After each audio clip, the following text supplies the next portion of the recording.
Wireless LAN Professionals Podcast, episode 121. Wireless LAN Professionals is a place to educate, inform, encourage, and entertain those involved in wireless LANs. This Wireless LAN Professionals podcast is an audio manifestation of these goals. Our host is a wireless LAN veteran, consultant, designer, and teacher, Keith Parsons. And now, the podcast for wireless LAN professionals by wireless LAN professionals. Keith, welcome to the show. We've got a lot going on with WLPC coming up. Actually, some cool changes, things that we're doing a little different, are building on stuff that we've done in the past, but kind of, I don't know, making it better, could we say? Well, I hope so. The idea was to design a conference for honestly, it was the conference I wanted to attend. And so I'm just lucky a lot of people want to attend it as well. But every time we try new things, like last year we did maker sessions, fairly successful, but we learned there were some things that didn't work very well. So that's where we're adapting. So what do we've got? We got maker sessions and a couple other things as well, right? Yeah, so we took the idea of a maker session where someone gets a chance to get hands-on with some cool technology that has to do with wireless. And we did Hack RFs last time with, 300 people trying to load VMs simultaneously, and some weren't very good at it. So it wasn't as successful as we'd hoped. So this time we're switching things up to we're calling them deep dives. So instead of just 90 minutes like we had last session, we did 2 90-minute sessions.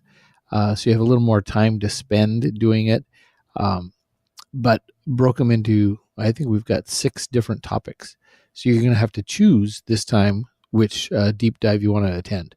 And then we're going to break all the groups up into 6 different groups, and so you'll only have about 50 people in each group. Yeah, so we did 2 in the past, right? We had the Odroid and the Hack RF, and now we've expanded that. Yeah, now we've got 6, but unlike the Hack RF and the Droid where everyone did everything, this one's more break them into pieces. But we have some really fun ones. We sent out a survey, had 300 plus people answer the survey, and kind of surprising the ones that won. So glad won. It's like it was so he wins something.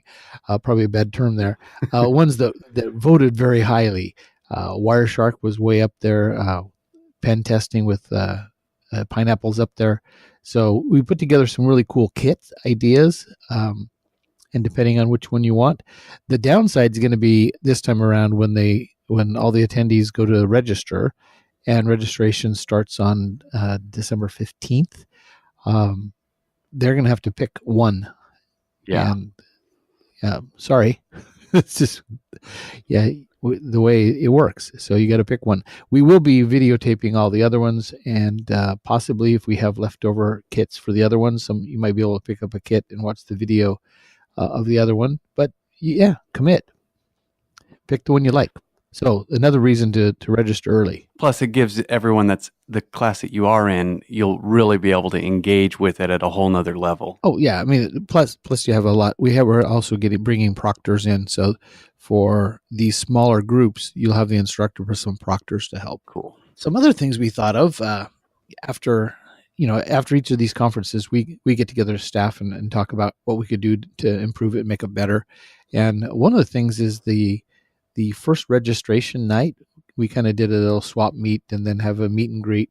And this year we're going to add some really cool things. What's the cool things that are going to be out in the parking lot this year? Well, food trucks are a big thing here in Phoenix. So I've been spying out some possibilities. So I don't want to reveal yet, just in case we have to kind of swap around. But I know that there's some seriously awesome taco trucks, some unique foods from all over. There's even waffle trucks. So we'll see as we get a little closer. Well, food trucks in the parking lot will be kind of fun. We'll like that. Yes. The other thing that was fairly successful, I think we had about a quarter of our attendees attend boot camps the 3 days over the weekend before.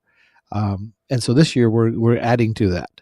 We're going to add some new ones that are not quite certifications. Well, they're not certifications at all, actually. Mm-hmm. Things that like 3D printing, specifically for as a wireless professional, the little things you could add and print. And a lot of us would like it as a hobby, but it's hard to get into. So Robert Boardman, who's made all the hub holsters, and for this boot camp, you come to boot camp and you get to build your own 3D printer, and over 3 days learn how to use it, install it, test it, print your own things, and go on. So You could 3D print your own certification.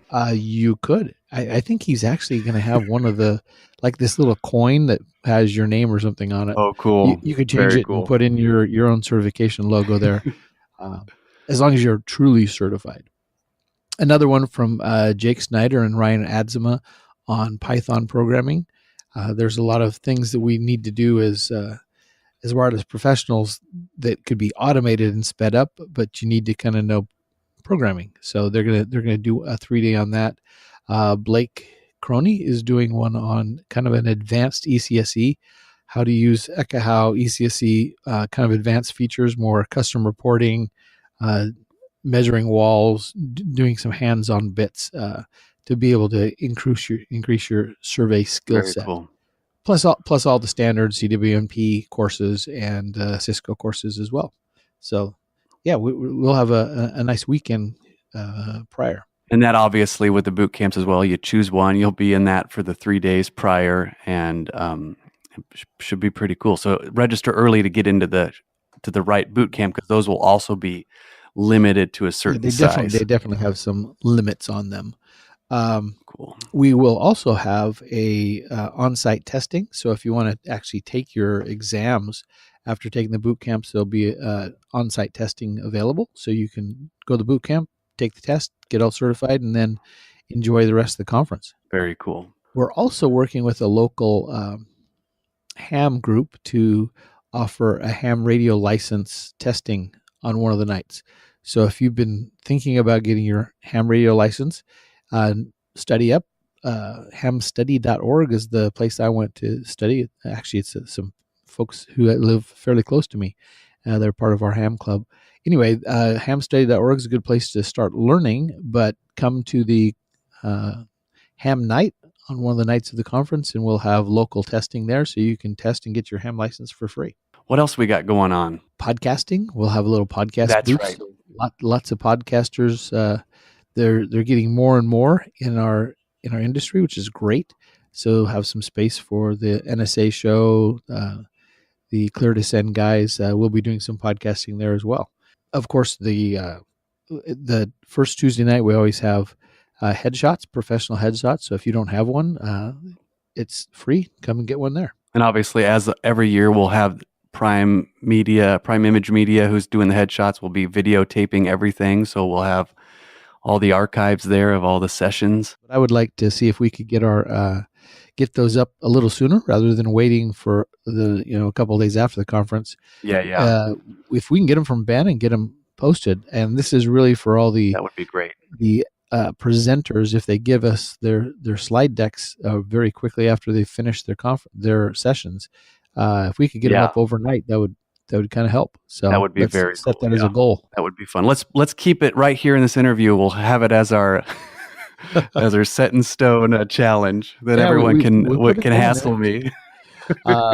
Another thing we did is we've tried a bunch of different techniques of how to get as much content as possible.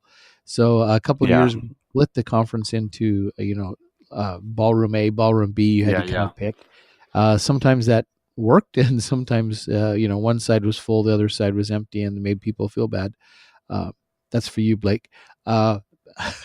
Other Blake and GT had it out once. Well, not so much GT won. But to keep that from happening, we kind of keep in a big group most of the time. But these deep dives are going to be separate. But in order to get more content in, we've did 10 talks, and they were very successful, and we'll be doing more of those as well.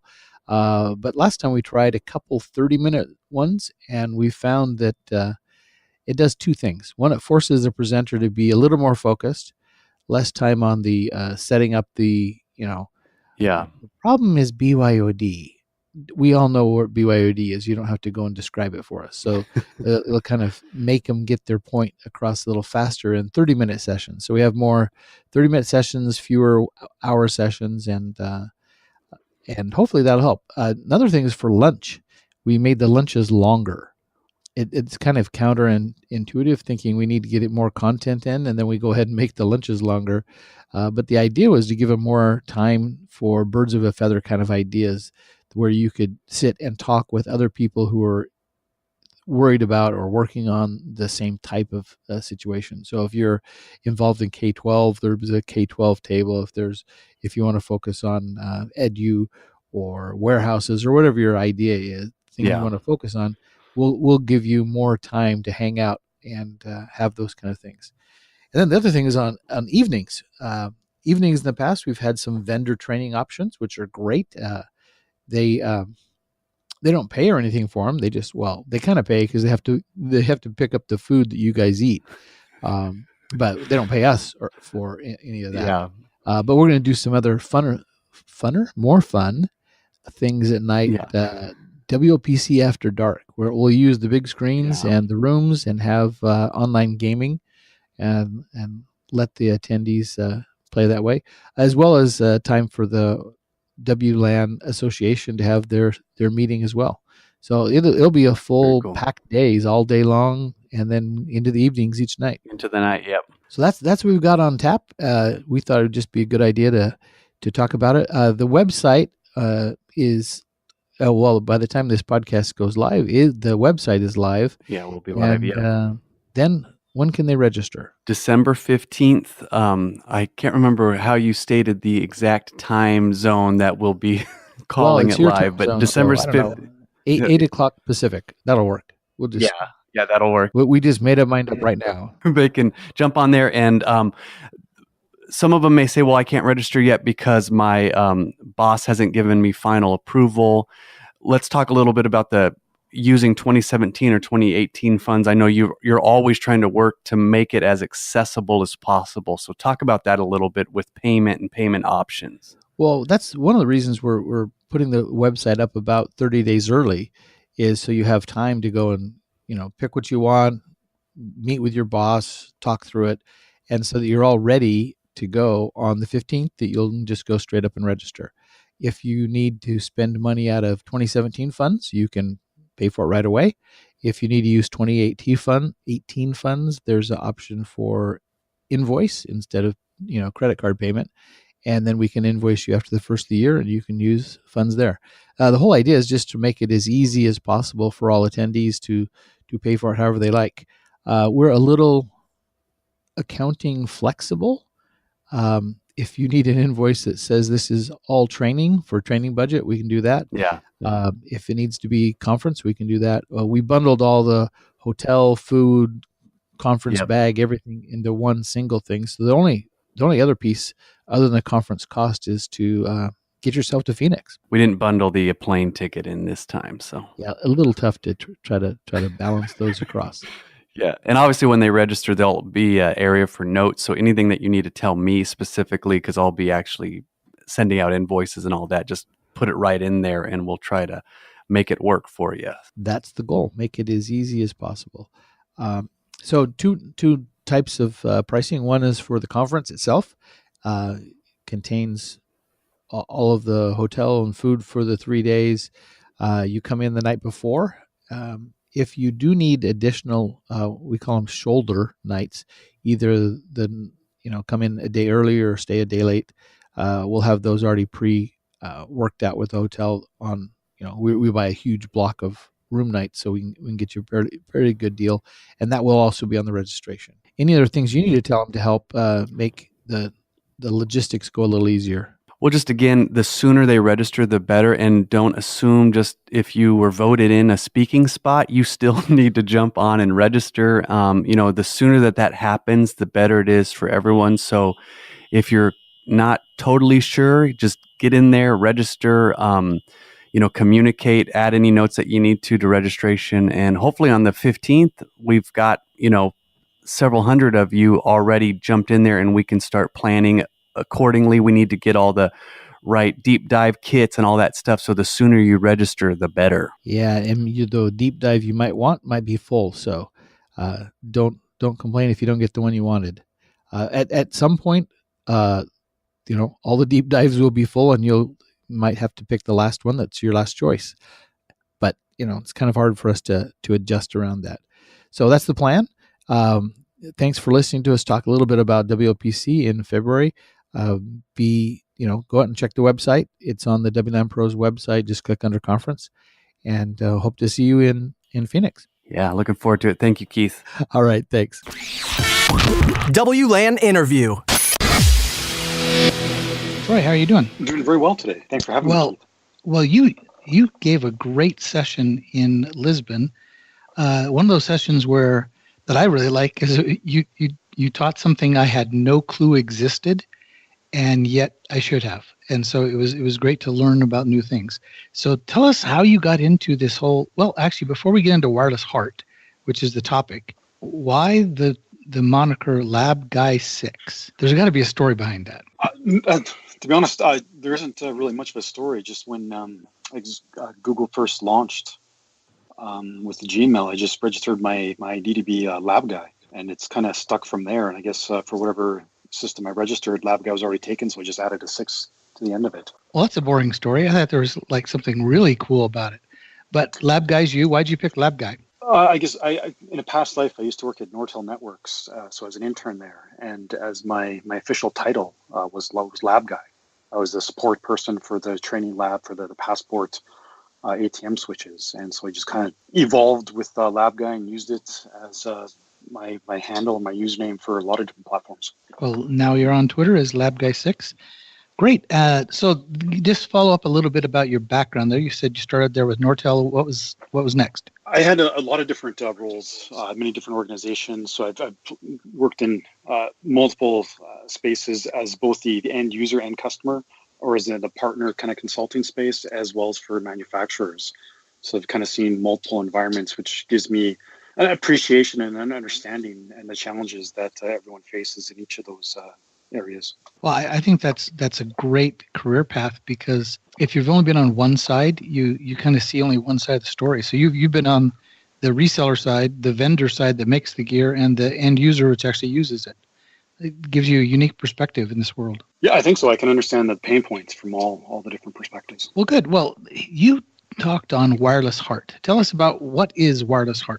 Heart spelled H-A-R-T, by the way. Yes, yeah. It's easier with video, but we're on an audio podcast, so we have to kind of spell things or visualize it another way. Yeah, so HART was developed by the HART Foundation, originally as a wired standard. So it's used in the industrial space, so a lot of the sensors. And when I talk about sensors, I'm talking about like pH sensors, vibration, temperature, level alarms inside giant tanks, motion sensors, that kind of thing. So they collect all this information and feed it back into their industrial control system or the process control network to make various decisions on when to close valves, open valves, stop the flow into the tank, that kind of thing. But it was primarily wired based. And in 2007, the HART Foundation released a wireless enhancement or amendment to their protocol, which gave wireless functionality to the same type of sensors. So they've been doing IoT before it was IoT. Oh yeah, absolutely. Yeah. So what's this WirelessHART based on? Is it's in 2.4 gig ISM band, but how does it work compared to Wi-Fi? So one of the reasons they picked it, so it's based on the IEEE, the 802.15.4 standard, which is sort of intended for low power sensors. So the sensors themselves, many of them operate on battery packs, and they don't want to be constantly serviced and have their technicians constantly swapping out batteries. So the batteries are designed typically to last between 3 to 8 years, kind of in that ballpark. And one of the reasons they can last so long is, of course, they draw low power, but the updates themselves are very infrequent. So when you're filling a massive tanker, so these are the big tanks that hold vast pools of oil in the refineries, it takes them a long time to fill up. So you could check in, every half hour and see, hey, is my level setting been crossed? If not, let me know in a half hour and see when it's updated. Or temperature settings, maybe just tell me when the temperature changes. Don't always give me updates, just let me know when something changes. So the updates themselves are very infrequent, very low bandwidth. They also wanted to use a 2.4 because it's the unlicensed spectrum. Signals will typically propagate a little bit further, so they can space out the sensors, antennas a little bit further apart. Also, it's kind of the marketing behind WirelessHART is that the more sensors you add, the stronger, more resilient your mesh network becomes. So the sensors are set up to create a a mesh network themselves. And it's what I also found interesting too is WirelessHART itself. It's marketed as a wireless technology that doesn't require site surveys. So often, they'll just deploy a few sensors, kind of as a proof of concept. Once there's buy-in, they'll just deploy with that. And if they need to, they'll add additional sensors. But it's more just kind of, hold your thumb up and see how the air is blowing, and if you need to, add more sensors. But a formal site survey that we typically find on the Wi-Fi side of the world isn't as adopted when it comes to WirelessHART deployments. So on WirelessHART, it starts out as mesh from the very beginning. What kind of ratios do they have from, well, in our terms, map and wrap, the sensors that are on wire versus wireless only? Do you have some recommended ratio there? Yeah, so part of it depends on the particular vendor who implements it, but there are some design guidelines. So one in particular, Emerson Process Management, has some documentation that's out there. And essentially, the mesh network itself is kind of comprised of a gateway, which you kind of think is almost like your root or your wrap, kind of the center of the network. And the gateway itself can support up to 100 sensors. Now, it has potential to support 100 sensors, but if your updates are really aggressive, so I'm talking updates every 2 seconds or less, it supports fewer nodes, just because it uses TDMA and schedules communication between all the sensors in order to fit many updates sub 2 seconds.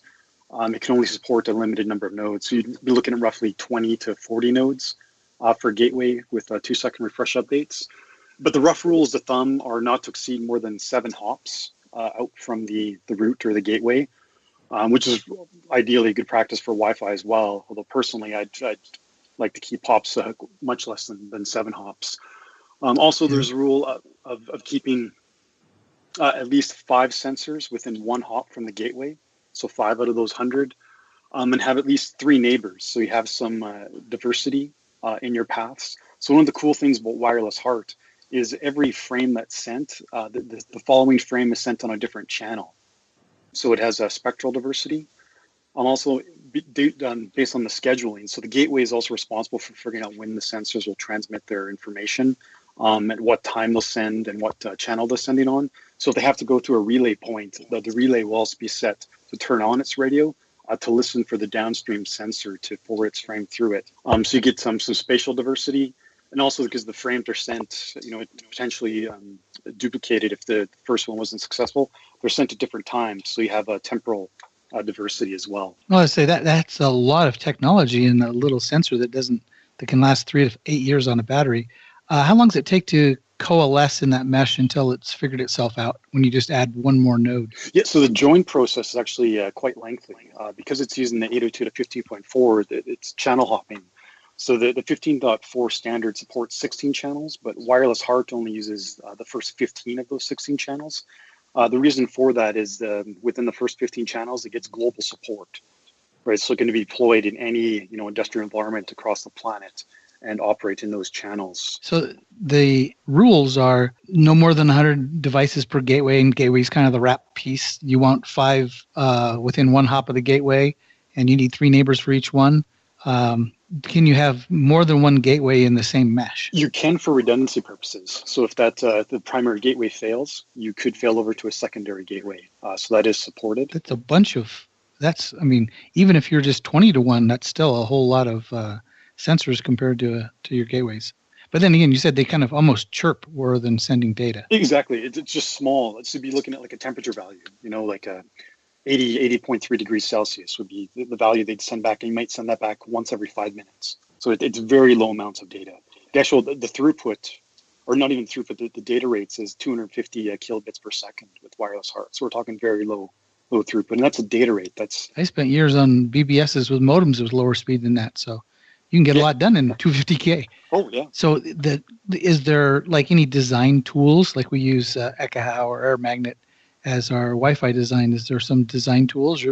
I think you just said put them up and then get a feel for it. Yeah, that was initially how it was marketed, and I think there was some drive just to boost the market penetration. So there were some tools that were developed where you can overlay kind of the almost like the floor plan of your refinery, if you will, and you can drop in a sensor, or sorry, a gateway rather, and then add sensors, and basically it validates that you're following those design rules, that, you know, you have at least 5 within one hop of the gateway, that there's at least 3 neighbors, and you can kind of, basically there's a green area and a red area to make sure that you're compliant with those design rules. So it's a rough survey process.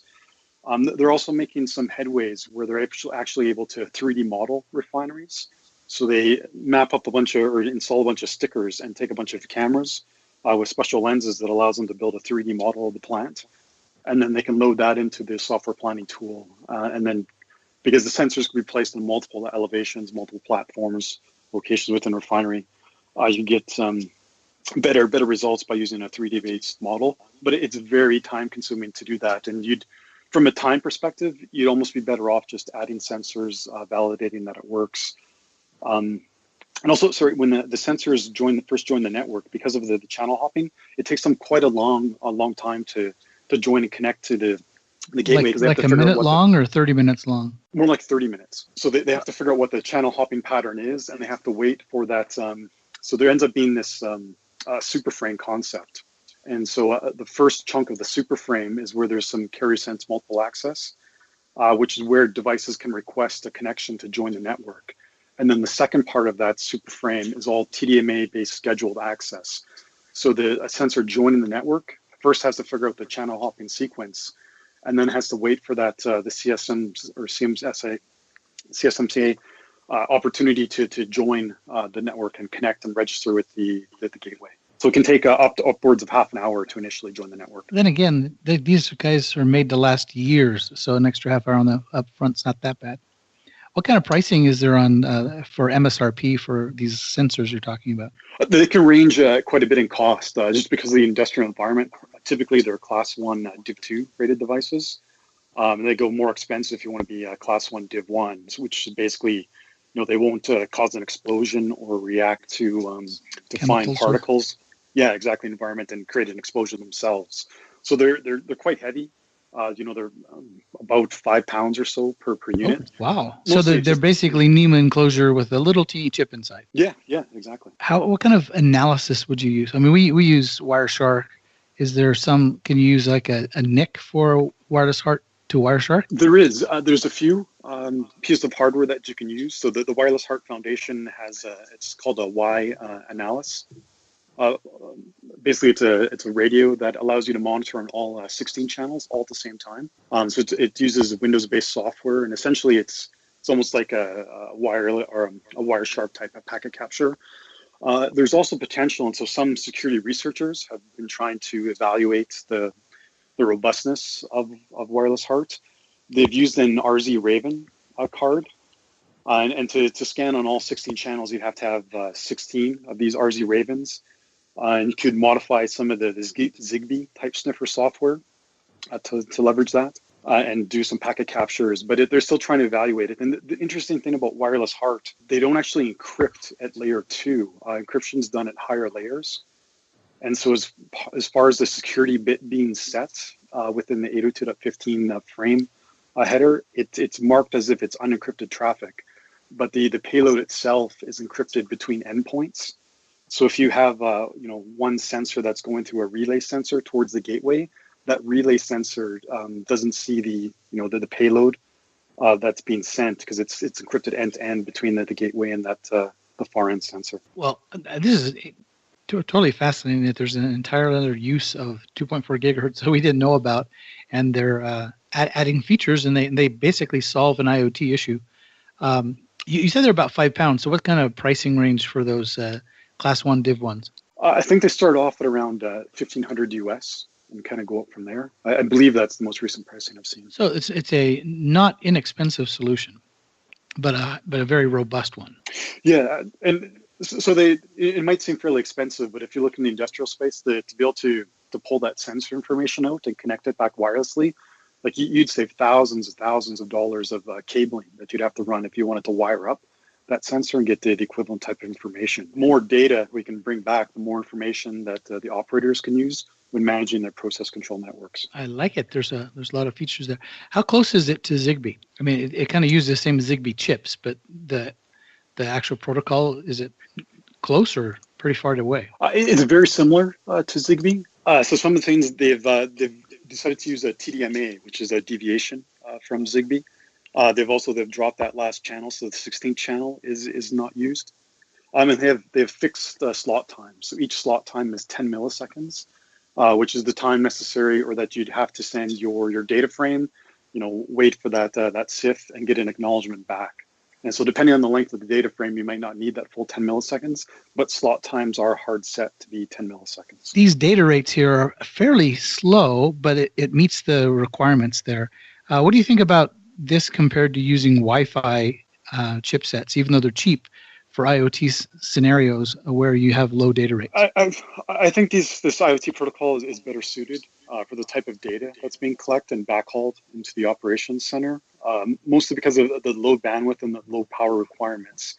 And having those scheduled fixed intervals where they can wake up and go to sleep, I think that goes a long ways to preserving the battery life. Whereas Wi-Fi, your radios tend to be on a little bit longer. There's some more exchanges when they do wake up to check and see if there is data waiting to be transmitted and then going back to sleep. Also, they limit the amount of power. So out of the radio with WirelessHART systems, it tends to be about 10 dBm. And if they need to for longer range, there's some high gain omnidirectional antennas they can add. But typically they're low power when they transmit. And so they're better suited for those type of environments compared to Wi-Fi. I like the idea of a WirelessHART protocol, but would love to see a really low-end cost point, because there's a lot of IoT out there that doesn't need anywhere near the data rate and throughput capacity of Wi-Fi. But no one, most IoT, you're not going to add a $1,200 device to your fridge to get a report back they'll need to buy cheese. No, absolutely not. No, and the Zigbee radios themselves, they're relatively inexpensive. What adds to the cost of the WirelessHART is just all the enclosure that gets included with the radio, and the support for the HART protocol, which is used already in many facilities. So one of the enhancements they also made too is they have basically so Emerson calls it the thumb, but you can almost think of it like a wireless USB NIC that you could plug in. So if you have an existing wired-based sensor and you want to enable it to be WirelessHART supported, you just install this extra adapter, and that sensor, that legacy sensor, becomes wireless enabled. And so that thumb is RJ45 on one side and a 2.4 gig antenna on the other? No, it's 2.4 on the one side, but it's definitely not RJ45 on the other. No. So what's it plug into on the sensor, or is it just it's some wireless leads that I could terminate inside the sensor? Oh, just straight up like running serial or something? Yes, yeah. Open close kind of thing. Yeah. Well, cool. Have you done any installs using this? I mean, you did obviously a lot of great research on how this works and the process. Have you actually done it with customers yet? Yeah, so in a past life, I actually worked for Emerson, more sort of, I guess, described in the professional services type area, where I deployed Wi-Fi mesh networks in these type of environments. And what I'd connect the gateway via Ethernet. So the gateway itself has an RJ45 port, but I connect it to my access points and then backhaul that data to the process control network. And then so in order to support and help the guys kind of understand and deploy the WirelessHART technology, I had to educate myself just on how WirelessHART works. And so we'd have discussions and whether WirelessHART could operate in the same environment as Wi-Fi and whether or not there'd be interference. And so that's where I got exposed to WirelessHART is by backhauling this information and helping them support the WirelessHART installations within these facilities. Well, that leads to a good question. Since you had these same site, same location, both using 2.4 gig, what kind of interference does a WirelessHART system? I mean, if you had 100 sensors all in 2.4, even though they only chirp a little bit, that what kind of interference does that cause in the Wi-Fi world? So it can cause interference. It is one of those questions where it depends on what's happening in the environment. So you could have 100 sensors, but all the sensors might be doing updates every half hour. So they're not taking up a lot of spectrum, a lot of airtime utilization. So the net result is very little interference. Whereas if you had a whole bunch of sensors all doing 2-second updates, there's a lot of that chirping, but they're also channel hopping at the same time. WirelessHART also has the ability to blacklist channels. So if they detect interference kind of on the lower end of their channels, they'll blacklist those channels and start avoiding them. So if there is heavy Wi-Fi use on channel 1, for example, WirelessHART will adapt and stop transmitting on those channels in that location. So WirelessHART has the ability to avoid interfering with Wi-Fi. And because the WirelessHART itself would move to different channels, try different sensors, different paths to go through the network, it became it was quite successful. Whereas you have occasional retries and interference on the Wi-Fi side. So this is based kind of on Zigbee. Zigbee chips can do, or they have chips available to do 900 megahertz. Does WirelessHART also go down to 900? No, WirelessHART itself is just a 2.4. Although the 15.4 standard does support both 900 and 2.4. And nothing in the 5 gig range yet, or is that even on the blueprint? To my knowledge, they don't have any plans to move to the 5 gigahertz. Different batteries, different distances, all those. That's kind of what I was thinking. Maybe 900 megahertz might work because for some of those, I've worked on some tank farms, and they're huge. And having 900 megahertz go a little further. Plus, it's better at non-line of sight. Well, what's the future hold? This is a two-part question. Future hold for WirelessHART, and what's a future hold for Troy Martin? So I think WirelessHART has taken off. It's used more and more in different environments. It does have a competing protocol. So the ISA 100.11a, I believe it is a competing kind of standard that has some similar characteristics, but they're deployed in many environments all across the planet. They're used more and more for sensor-based collection, so just monitoring information, but there is starting to be a trend to use them for control and even safety systems. Which I do see a little bit as a concern. One, if you're just monitoring information, if you happen to lose contact with that sensor for whatever reason, you just lost some monitoring information, maybe some nice to have information. But if you're actually using that sensor to shut off a valve or flip a switch, wireless technology will always be vulnerable to layer 1 attacks. So you could jam that signal and prevent sensors from receiving the communication that they need to open or close that valve. So there's a certain amount of risk when using WirelessHART for control, and in particular safety, right? If you're doing an emergency shutdown of a system for a safety reason and you're not able to shut down that system, you can run into issues. But from a monitoring perspective, I think that the more sensors they have out there, the better they'll be able to run these plants, the more efficiently they can operate. They can also maximize the amount of work they do during turnarounds. So when they shut down the plant to service a lot of the equipment, based on modeling algorithms that they can run, they can predict when a motor will fail, for example. And so if a motor might not fail for another 6 months, why do a turnaround or servicing of that motor? Focus on something else and then service that motor 6 months down the road when you do the next turnaround. So get more bang from the buck, refineries become more efficient. So I think very exciting future for WirelessHART technology across the industrial space. And for you? For me, I guess the learning never stops. There's always something more to learn, something exciting about wireless. What I do see now is a big trend, and I'm sure there's many other people out there as well that see this. Understanding or tying in programming and the whole artificial intelligence and the machine learning, and leveraging the data that's being collected from the network, and having it do something that's useful or something that's more automated. Presents and correlates more data for operators and administrators to get a better perspective of what's happening on their network and provide them guidance onto what may be transpiring across their network. So I think getting more exposure to programming, I think is something that me personally is that path that I'd like to go further down. I think that's a good path for all of us to follow, even those of us who aren't really into coding. I think it's in our future. Well, thanks for your time today, Troy, and hopefully we come across more new things that you can continue to share these. I thought your session was great. It brought this whole new idea in. Hopefully now we have more people on the podcast who know a little bit more about WirelessHART and might be a wireless solution for some of their customers. Thanks for your time. Yeah, thanks a lot, Keith. Thanks for having me. Wireless LAN blog reviews with Glenn Cate. Well, Glenn, welcome back to the show. What's our blog review today? Hey, well, thank you, Matthew. We're going to take a peek at frame-by-frame Wi-Fi by Jim Vajda. The website is framebyframe.net. Frame-by-frame Wi-Fi.net. Thank you. I've got it written here and I forgot. Frame-by-frame Wi-Fi.net is exactly the right site. And Jim's Twitter handle is Jim Vajda, JIMVAJDA.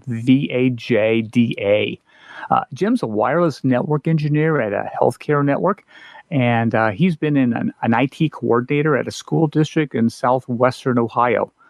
Jim is CWNE number 183, and he also holds a CCNA wireless and Aerohigh certifications. Very cool.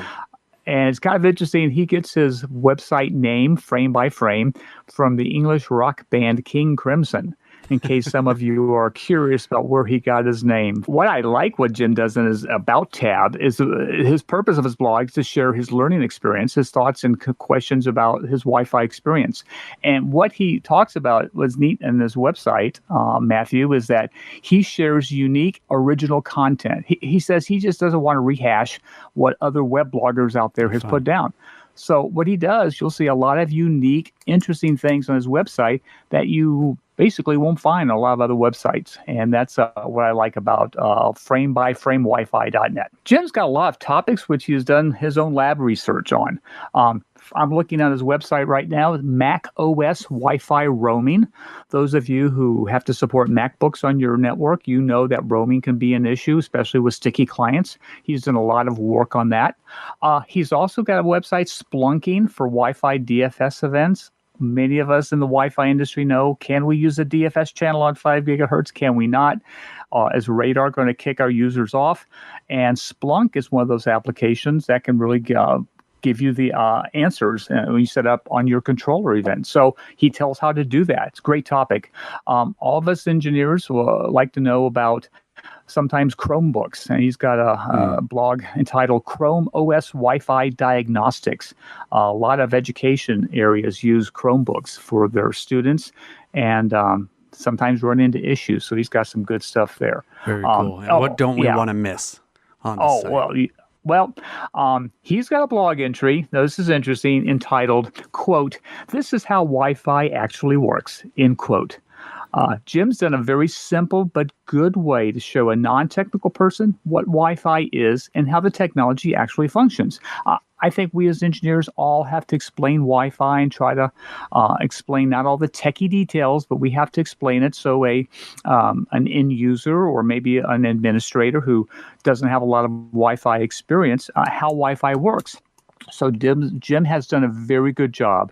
And so I'm going to ask you guys to check it out. And the next time you have to explain Wi-Fi to someone who isn't very technical, I think this is going to help out a lot. So be sure to check out This Is How Wi-Fi Actually Works. So thank you, Jim, for your great website, framebyframewifi.net. You have unique and original blogs, and be sure to check these things out next time as you continue to build your wireless skill set. Very cool. Well, Glenn, how can we get a hold of you or follow you if we want to? You can find me at GRCate on Twitter, and I would enjoy having you follow me, and be sure to follow you back as well. Very cool. Well, this is Matthew. And this is Glenn Cate, reminding all you Wi-Fi professionals out there to keep on blogging in the free world. We'll catch you next time. Thank you for joining us for another episode of the Wireless LAN Professionals Podcast, the podcast for wireless LAN professionals by wireless LAN professionals. Be sure to follow us on Twitter at Wireless LAN Pros for all the latest news and updates, and also connect directly with Keith on Twitter at Keith R. Parsons. Head over to www.wlanpros.com for this episode's show notes, as well as the latest in all things Wi-Fi.